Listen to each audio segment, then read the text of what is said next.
was a chef at the relocation center. And because he was a chef, he would always bring home the extra leftover food. So we were so lucky, you know, being young, we really want to eat, right? So he used to bring home food for us, and we would share it with all the neighbors, and that was really something. I do think it's really remarkable, starting off with nothing. And not just nothing, but being stripped of everything that, you know, you have, your self-dignity, you know, any kind of material possessions. All of that was stripped away with the war. My mother was a go-getter, so she was happy-go-lucky too, you know, friendly. Yeah. But she was a good waitress, you know, I must say. My dad had a kidney operation. He had to remove one of his kidneys, and so he was restricted as far as lifting heavy things. So he had asked my kid brother to help him, you know. How did you learn how to make these dishes? Through my dad.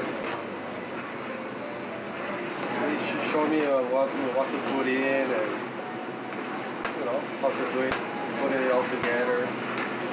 I was thinking about, you know, maybe transferring to San Francisco to work in the Japan Airlines management. So all of that was going on, and then my dad finally said, you know, if you don't take over, they will just close the restaurant. So I thought, you know, it would be just such a waste, you know, to close the restaurant, you know, and then so I felt that I should, you know, at least make a decision whether I want to come into the restaurant or, you know, continue with Japan Airlines. So in the end, I decided to continue with the restaurant because I felt that if I didn't try, then I would regret it for the rest of my life. But in 2003, I suffered a stroke. So, you know, I don't know if it was a good thing or a bad thing. The good thing was that, you know, it kind of lit the fire under my kids, my children, my daughters. So the big question was, you know, if I was going to be paralyzed, and I couldn't continue the business, then what's going to happen to the business? When he had the stroke, I think it was very similar where I think his attitude was very similar to his father, where he said, you know, let's just sell the business. And similar to how he responded to his father was our response to our dad, was how can you let something that has been around for almost 60 years go? And so the girls, my daughters, decided that they wanted to continue the business. That's really, to me, amazing because, you know, suddenly my husband cannot work like before because of the stroke, and then Regina and Monica started to take action to help for the restaurant. So I felt so grateful, so I don't have to worry. Yeah, I miss the fact that, you know, at one point, every Sunday we would go in together and then we would clean, wipe everything down. Always try to maintain the equipment. And then my dad would cook breakfast and we'd sit down and, you know, talk story. Yeah, so I miss that now.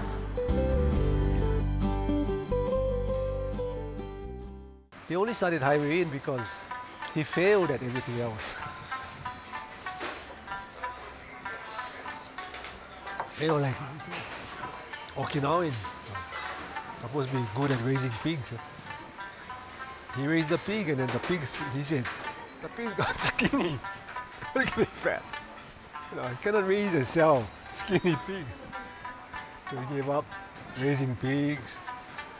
He became like a junk man. You know, he goes around the neighborhood picking up junk and trying to salvage it, you know, and resell them.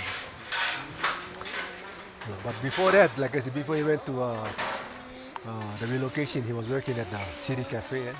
So dishwasher, and he learned by watching the chef, you know, preparing the food in the kitchen at city cafe. And when he went to the relocation center, you know, they put down there occupation and this and that. So I guess it was just a dishwasher, but they put, you know, kitchen or whatever. So they put him with the mess hall. So that's when he went. So that's why he always say, oh yeah, I got free education. Because at that time, you know, all the good chefs from Chicago, New York, they all were interned, right? So, you know, he could learn with them. So that's why he said he got free education, culinary education in a relocation center. the workers are takaramono, the treasure of the business, the workers. So that's something he always said. So I always try to maintain that. So I always try to take care of my employees. My mom was 4'11", kind of hefty, but always smiling and laughing. A jolly waitress. Because we always say, "Kambang musume," for the business, because my mom was generous too. So people come, get more money. Next time, okay. I was handed quite a bit to work with. Is that, I think the hardest probably was my grandfather's time. When they really truly had nothing. They had to create something from nothing. I created something from something. Every Friday we have Aloha Pauhana Fridays, and what we try to do with the Kaka'ako venue is to merge Hawaiian food with Hawaiian music. So we have musicians like Nahoku Hanohano Award winner WWII. We have Kupono Ili Ili, who is the other half of Hapa. We currently have a cafe space. It's a very limited menu. It's in a space that's really not built for a kitchen, so we're working with the Bishop Museum to develop another space that will eventually face the Great Lawn. And my grandfather really loved Hawaiian food.